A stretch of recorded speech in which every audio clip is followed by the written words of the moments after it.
আসসালামু আলাইকুম দর্শক, অবস্থান করছি সিলেট সুনামগঞ্জ মহাসড়কের বদিরগাঁও যে আছে জলালপুর পর, সেখানে আমরা অবস্থান করছি। প্রায় 2টার দিকে একটি সিএনজি এবং একটি বাসের মধ্যে সংঘর্ষ ঘটে এবং এখানে আমরা দেখতে পাচ্ছি যে দুজন মহিলা এবং দুজন পুরুষ। তাদের অবস্থা আসলে আশঙ্কাজনক এবং তাদের পরিচয় জানা যায়নি। আমরা কি হয়েছিল, কখন এই ঘটনাটি করেছি, আমরা সেটি এখানকার যারা স্থানীয় যারা ছিলেন তাদের কাছ থেকে আমরা জানানোর চেষ্টা করবো। যারা দুজন পুরুষ ইতিমধ্যে ইন্তেকাল করেছেন এবং দুজন মহিলাকে মেডিকেলে পাঠানো হয়েছে। আমরা এই মুহূর্তে সিলেট সুনামগঞ্জ মহাসড়কে আছি। আমরা এখানে আছি। বাসে ছিল। কি হয়েছিল একটু বলেন তো। কি হয়েছিল ভাই, এনে যেহেতু উড়াল ঠাই আইতাছে, আমরা সবাই বাধা দিতাছি যে একটু স্লো এই টানতাছে। এনে আইয়েই একটা সিএনজির নিয়ন্ত্রণে আছে, কিন্তু এই ওভারটাই করে বাজাই যাচ্ছে। বাসা ড্রাইভার মানে ফোর্সে আর ফলাইছে, কোটে তারা ফলাইছে। পরে আমরা এই যে দুইটা আমরা ওইদিকে উঠাইছে, পরে এইটা ভাঙ্গি আর মানুষ বার করছি আর কি, পিছন ভাঙ্গিয়া মানুষ বাইরেছে। না, আল্লাহর কমলে কিচ্ছু হয় না।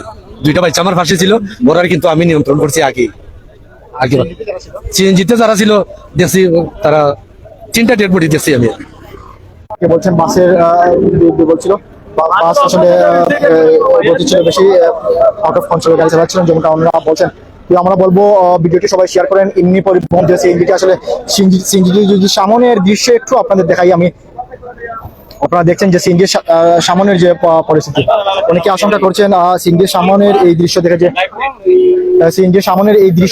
অনেকে আশঙ্কা করছেন হয়তো সিএনজির ড্রাইভার ইন্তেকাল করেছে। তবে এখনো কারো পরিচয় পাওয়া যায়নি, ড্রাইভারকে বা যাত্রীকে তাদের এখনো পরিচয় পাওয়া যায়নি। তবে বাসের কন্ডাক্টর এবং ড্রাইভার যিনি, ওনারা গাড়ি যখন অ্যাক্সিডেন্ট করে তৎক্ষণাৎ ওনারা গাড়ি ছেড়ে পালিয়ে যান, এমনটাই বলছেন প্রত্যক্ষদর্শীরা। আমাদের সাতক উপজেলার দারুণ সংলগ্ন জালালপুর পয়েন্টে স্কুলের সামনে মর্মান্তিক সড়ক দুর্ঘটনা হয়েছে। ঘটনাস্থলে 2 জন নিহত, আরো অনেকেই আহত। দুর্ঘটনাস্থলে নিহত 2 জনের পরিচয় এখনো পাওয়া যাচ্ছে না। আর একটু দেখাবেন, তাদের পরিচয় এখনো পাওয়া যাচ্ছে না। তাদের পরিচয় পেতে আপনারা লাইভটি শেয়ার করে দ্রুত ওদের খোঁজ পাওয়ার জন্য ছড়িয়ে দিন। ওরা তো 5 জন ছিল, সম্ভবত 5 জন লোক ছিল। ওদের সবার অবস্থায় অনেক খারাপ। এই মুহূর্তে তো স্পটে 2 জন ডেড আছে, রাস্তার মধ্যে তো আরো নিহত হওয়ার সম্ভাবনা আছে। সিএনজির যাত্রী যারা ছিলেন সামনে, তারা 2 জন স্পটেড করেছেন, 2 জন পুরুষ। এবং এটা হচ্ছে জলালপুর যে প্রাইমারি স্কুল আছে, সেই প্রাইমারি স্কুল সিলেট সুনামগঞ্জ মহাসড়কের জলালপুর প্রাইমারি স্কুলের পাশেই।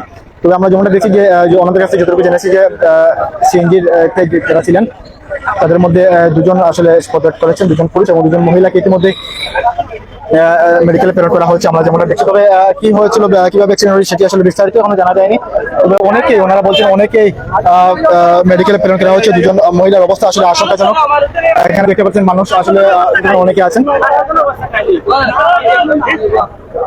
আরো যারা আহত হয়েছেন। আমরা যদি বাসের ভেতরের দৃশ্য একটু আপনাদের দেখানোর চেষ্টা করি, দেখতে পাচ্ছেন বাসের ভেতরে যে দৃশ্যটা দেখতে পাচ্ছেন, আসলে বাসের ভিতরে যারা ছিলেন অনেকে আসলে আহত হয়েছেন, তাদেরকে মেডিকেলে প্রেরণ করা হয়েছে। এবং সিএনজিতে যে যাত্রীরা ছিলেন তাদের অবস্থা আসলে আশঙ্কাজনক। তাদের মধ্যে 2 জন কিন্তু ইন্তেকাল করেছেন এবং আরো যারা ছিলেন তাদের অবস্থা আশঙ্কাজনক, তাদেরকে মেডিকেলে প্রেরণ করা হয়েছে।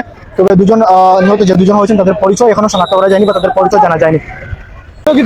আমি অন্য সিএনজিও ভাই দিকে আর কোশার সিলেট থেকে ভাই দিদা আজটাও ভাই লইয়া গেছে সিএনজি বাড়ি বাড়ি 5 জন মানে 3 জন মারা গেছেন, 2 জন কিছু আছে, 3 জন মারা গেছেন। এরা কিচ্ছু হয়েছে না, এরা লামি দিয়েছেন ফালে গেছে লাগিয়া।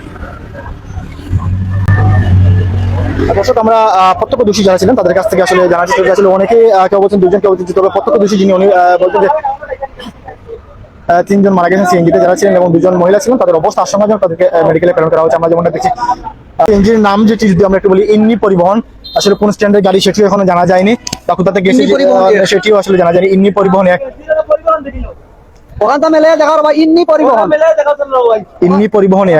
আসলে সিএনজির যে স্ট্যান্ড, কোন স্ট্যান্ড সেটি জানা যায়নি। আসলে যারা আমাদের সাথে যুক্ত আছেন, অনুরোধ করবো ভিডিওটি সবাই শেয়ার করবেন যাতে 2 জন ব্যক্তির পরিচয় পাওয়া যায়। 2 জন ব্যক্তি নিহত হয়েছেন, তাদের পরিচয় এখনো জানা যায়নি।